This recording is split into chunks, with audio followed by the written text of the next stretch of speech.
बिस्मिल्लाहिर्रहमानिर्रहीम। अस्सलाम वालेकुम। वेलकम टू इनाम साइंस फैक्ट्री। आज हम इलेक्ट्रोनेगेटिविटी के बारे में पढ़ेंगे। मैं आपको एक आसान एग्जाम्पल से इलेक्ट्रोनेगेटिविटी का जो डिफिनीशन है वो एक आसान एग्जाम्पल से आपको समझाऊंगा। फॉर एग्जाम्पल हमारे पास ये एक एटम, ये हमारे पास दूसरा एटम है और ये तीसरा एटम। ये 3 एटम मैंने रखे हुए हैं और इस 3 एटम के सामने, हर एक एटम के सामने मैंने पेयर ऑफ इलेक्ट्रॉन रखे हुए हैं। अब ये एटम इस इलेक्ट्रॉन को अपनी तरफ कितना अट्रैक्ट करता है, ये एटम इस इलेक्ट्रॉन को अपनी तरफ कितना अट्रैक्ट करता है और ये एटम इस इलेक्ट्रॉन को अपनी तरफ कितना अट्रैक्ट करता है। फॉर एग्जाम्पल ये जो एटम है इसने इस इलेक्ट्रॉन को यहां तक अपनी तरफ अट्रैक्ट किया, इस एटम ने इस इलेक्ट्रॉन को यहां तक अपनी तरफ अट्रैक्ट किया, इस एटम ने इस इलेक्ट्रॉन को यहां तक अपनी तरफ अट्रैक्ट किया। पीरियोडिक टेबल में अगर आप देखें तो पीरियोडिक टेबल में जो एलिमेंट होते हैं, हर एक एलिमेंट का जो है अपनी एबिलिटी होती है इलेक्ट्रॉन को अपनी तरफ अट्रैक्ट करने की। हर एक एटम की डिफरेंट सलाहियत होती है, मुख्तलिफ एटम की मुख्तलिफ सलाहियत होती है एटम को अपनी तरफ अट्रैक्ट करने की। तो यहाँ पर आप देखें इस एटम ने इलेक्ट्रॉन को अपनी तरफ ज्यादा अट्रैक्ट किया हुआ है इसने, और इसने कम अट्रैक्ट किया हुआ है। तो एटम की वो काबिलियत जिससे वो इलेक्ट्रॉन को अपनी तरफ अट्रैक्ट करे, एटम की उसी काबिलियत को या उसी सलाहियत को हम इलेक्ट्रोनेगेटिविटी कहते हैं। तो यहाँ पर अगर आप देखें तो यहाँ पर इस एटम ने इस इलेक्ट्रॉन को ज्यादा अट्रैक्ट किया हुआ है, तो इसका मतलब यह है कि इसकी इलेक्ट्रोनेगेटिविटी है जो है वो हाई है, ज्यादा है। इस एटम ने बनिस्बत इन दोनों के इलेक्ट्रॉन को कम अट्रैक्ट किया हुआ है, तो इसका मतलब है कि इसकी इलेक्ट्रोनेगेटिविटी जो है वो लो, कम। इलेक्ट्रोनेगेटिविटी जो है यहाँ पर एनर्जी का जिक्र नहीं है। जिस तरह हम आयनाइजेशन एनर्जी में या इलेक्ट्रॉन एफिनिटी में एनर्जी का जिक्र करते हैं, यहाँ पर हम एनर्जी का जिक्र नहीं करते। अलबत्ता जब हम इलेक्ट्रोनेगेटिविटी फाइंड करते हैं, रियलिटी में जब हम इलेक्ट्रोनेगेटिविटी फाइंड करते हैं, तो हम जिस तरह एक मॉलिक्यूल में बॉन्ड एनर्जी होती है, तो जब हम मॉलिक्यूल में बॉन्ड एनर्जी को कैलकुलेट करेंगे तो उससे फिर हम इलेक्ट्रोनेगेटिविटी को फाइंड कर सकते हैं। हमारे पास एक और तरीके से मैं आपको समझाता हूँ। फॉर एग्जाम्पल हमारे पास एक मॉलिक्यूल है ए, ये बी के साथ लिंक है और ये बी है, बी सी के साथ लिंक। अब इस बी ने इसके साथ बॉन्ड बनाए हुए हैं और इस बी ने इस सी के साथ बॉन्ड बनाए हुए हैं। अब जब इसने बॉन्ड बनाए हुए हैं तो इसके दरमियान इलेक्ट्रॉन भी है और उसने बॉन्ड बनाया हुआ होता है। तो अब ये जो इलेक्ट्रॉन है, ये इलेक्ट्रॉन या तो इस डी एटम के साथ ज्यादा करीब होंगे या इस ए एटम के साथ ज्यादा करीब होंगे। यहाँ पर जो इलेक्ट्रॉन होते हैं या वो इस बी के साथ ज्यादा करीब होंगे या सी के साथ। तो अगर ये इलेक्ट्रॉन बी के साथ ज्यादा करीब होंगे तो बी ने इस इलेक्ट्रॉन को ज्यादा अपनी तरफ अट्रैक्ट किया हुआ होता है, तो इसका मतलब यह है कि बी के जो इलेक्ट्रोनेगेटिविटी है वो ए से ज्यादा है। हाँ, अगर वो इलेक्ट्रॉन सी के करीब है तो इसका मतलब यह है कि सी की इलेक्ट्रोनेगेटिविटी जो है वो बी से ज्यादा है। एक और मजे की बात यह है, फॉर एग्जाम्पल हमारे पास ये एक मॉलिक्यूल है, ये ए है और ये बी। अब इस दोनों के दरमियान बॉन्ड है। अब अगर आप देखें तो इन दोनों ने बॉन्ड बनाया हुआ है और यहां पर इलेक्ट्रॉन है। तो यहां पर जो है चार्ज डेवलप होता है। जब चार्ज डेवलप होता है तो वो जो यहां पर इलेक्ट्रॉन होता है,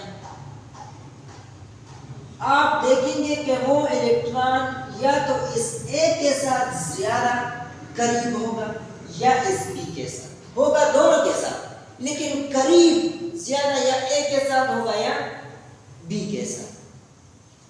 तो अगर वो इलेक्ट्रॉन बी के साथ ज्यादा करीब है तो बी पे पार्शियल नेगेटिव चार्ज आएगा और ए पर पार्शियल पॉजिटिव चार्ज आएगा।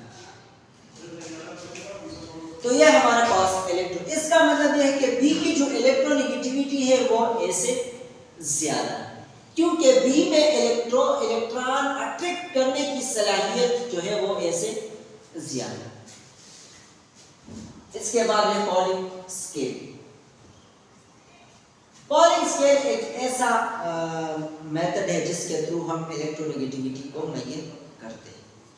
हमारे पास एक साइंसदान था पॉलिंग, जिसने एक स्केल बनाया और उस स्केल पे जो है मिनिमम और मैक्सिमम वैल्यू रिकॉर्ड किए।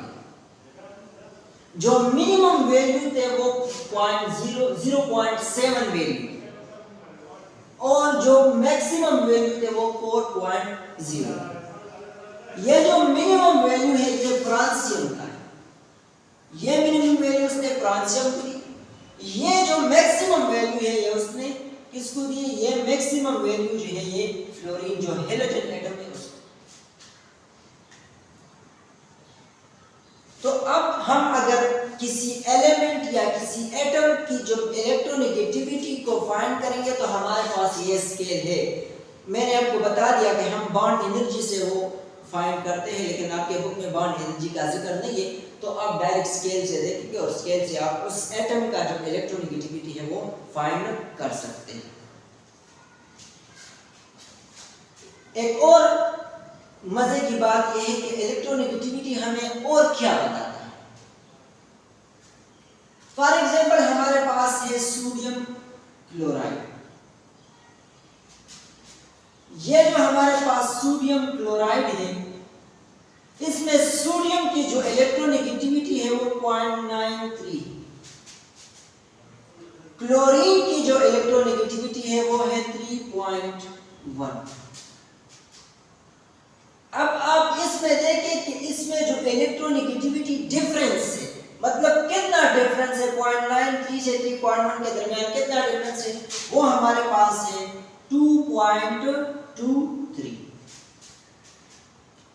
इस तरह अगर हमारे पास है कार्बन क्लोराइड, और कार्बन क्लोराइड में अगर आप देखें तो हमारे पास कार्बन की जो इलेक्ट्रोनेगेटिविटी है वो है 2.5 और क्लोरीन की जो इलेक्ट्रोनेगेटिविटी है वो है 3.16। इसके दरमियान जो बॉन्ड डिफरेंस है वो है हमारे पास 0.6। तो इससे हमें वो ये बताता है, इलेक्ट्रोनेगेटिविटी डिफरेंस से हमें ये पता चलता है कि आया ये जो बॉन्ड है ये आयनिक है या ये कोवेलेंट है, या ये कोवेलेंट बॉन्ड है, ये जो एटम के दरमियान जो बॉन्ड है, या ये आयनिक है।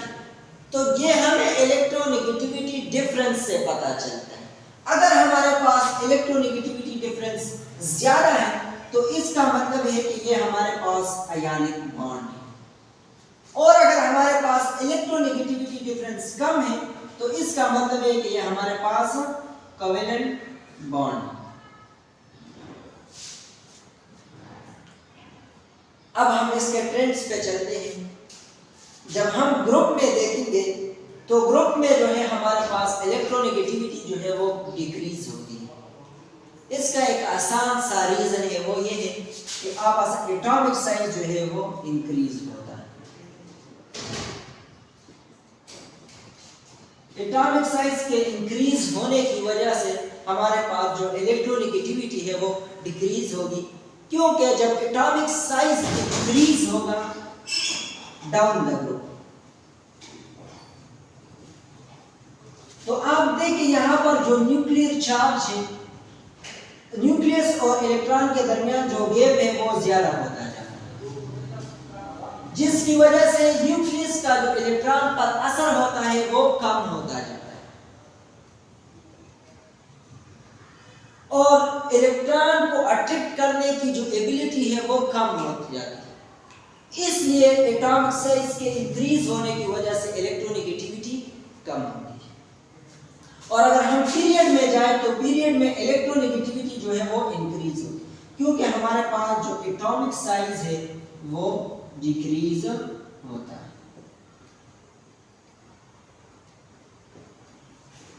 ये आज का हमारा लेक्चर था इलेक्ट्रोनेगेटिविटी के बारे में। इसमें भी अगर आपको कोई मुश्किल हो तो आप हमें कमेंट सेक्शन में बताएं, हम इंशाल्लाह ज़रूर आपको जवाब देंगे।